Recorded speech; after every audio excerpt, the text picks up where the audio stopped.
Vamos falar a parte de bioquímica, que é dedicada aos ácidos nucleicos. Nós já falamos sobre os carboidratos, sobre os lipídios, sobre as proteínas. Inclusive tem uma parte da aula que fala exclusivamente sobre as enzimas. Nessa parte dos ácidos nucleicos, é importante você ter em mente o que é um monômero.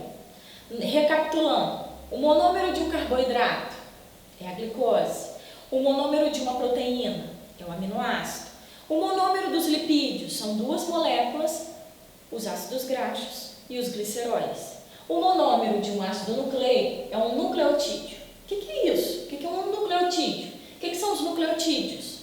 São moléculas que formam os ácidos nucleicos, que formam o DNA e o RNA. Esse nucleotídeo aqui padrão, eu quero que você saiba as três partes dele: uma base nitrogenada, uma pentose e o fosfato.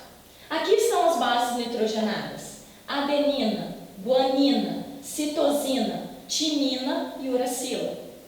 Sendo que a adenina e a guanina são as bases classificadas como bases púricas, ou, como está escrito aqui, as purinas. As outras três, citosina, timina e uracila, elas são bases nitrogenadas que nós classificamos como bases pirimídicas ou pirimidinas. Essas bases elas estão ligadas em um açúcar, que é uma pentose. No caso do DNA, essa pentose se chama desoxirribose. No caso do RNA, essa pentose se chama ribose. O fosfato ele é importante na molécula do DNA e do RNA também, porque ele ajuda naquele formato helicoidal que essas moléculas têm, formando as ligações que a gente chama de ligações fosfodiéster. Já estiveram presentes nos vestibulares, como os exames de qualificação da UERJ. Para entender o que é um e o que é o outro, nós vamos dividir agora a nossa aula explicando exclusivamente sobre essas moléculas, sobre o DNA e sobre o RNA.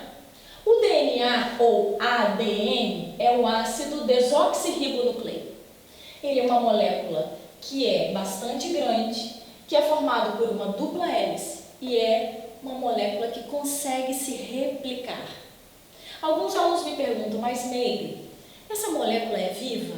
Não. As moléculas elas não são células. As células são vivas. As moléculas não são vivas.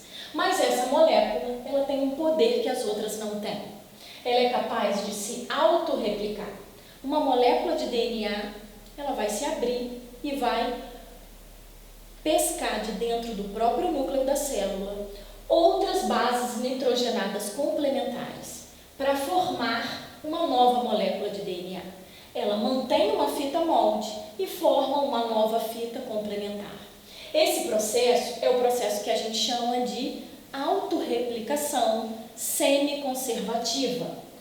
E, além de se autorreplicar, essa molécula ela é a molécula que forma o DNA. Esse processo de síntese de RNA é um processo que a gente chama de transcrição. O que é a transcrição? É quando a molécula do DNA sintetiza as outras moléculas de RNA dentro da célula, seja ela uma célula eucariótica ou uma célula procariótica. Qual é a função da molécula do DNA em si? A função da molécula do DNA é armazenar as características genéticas, que é o que a gente chama de hereditariedade. As bases nitrogenadas que formam o DNA, elas são complementares para formar essas duas fitas, para ligar uma fita a outra. E essa ligação ela é feita por uma ponte de hidrogênio. No caso da adenina e da timina, há duas pontes de hidrogênio ligando essas bases nitrogenadas dentro do nucleotídeo. E a citosina está ligada à guanina por três pontes de hidrogênio, que cria, na verdade, um laço relativamente forte entre essas moléculas, fazendo com que o DNA tenha essa configuração de duas fitas complementares. A quantidade de adenina e de timina estão na mesma porcentagem, enquanto que a de citosina e de guanina também. Somando todas as bases que têm Na fita molde e na fita complementar, nós temos 100% das bases nitrogenadas de um fragmento do DNA. E essa é uma regra importante na biologia, que se chama regra de Chargaff. Para o RNA, não é possível calcular qual é a porcentagem das bases nitrogenadas.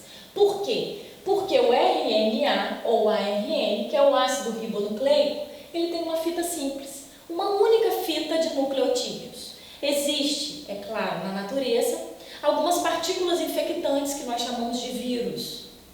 E essas partículas infectantes, elas podem ter o RNA com uma fita dupla. Eu não gosto de chamar de exceção da natureza, porque o vírus por si só já é uma exceção. Então, nos vírus, o RNA pode se apresentar com uma fita simples de RNA ou uma fita dupla de RNA. Nas nossas células, por exemplo, às vezes o RNA dá essa falsa impressão. Mas ele dá essa falsa impressão porque ele pode dobrar em si mesmo quando uma base nitrogenada como a adenina atrai a uracila, fazendo uma dobra nele mesmo. É muito comum em RNA transportador, que a gente vai falar mais adiante. O RNA ele pode ser de 3 tipos. O RNA mensageiro, que transporta o código genético, que a gente chama de códon.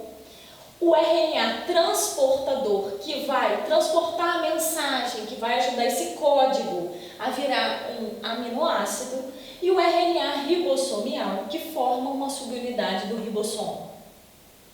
Importante lembrar que no DNA são 4 bases nitrogenadas, adenina ligada com timina, citosina ligada com guanina. E aqui no RNA, ao invés da timina, nós temos uma outra base nitrogenada, que é a uracila. A uracila, ela é classificada como uma pirimidina e ela pode sim se ligar à adenina numa fita de RNA, mas como eu já disse antes, a fita do RNA é uma fita simples, uma fita de nucleotídeo simples, aonde você vai encontrar adenina, citosina, guanina e uracila. Eu acho que por hoje é só. E eu quero que você saiba essas informações básicas sobre os ácidos nucleicos para a gente continuar a nossa aula, que vai se chamar Síntese das Proteínas.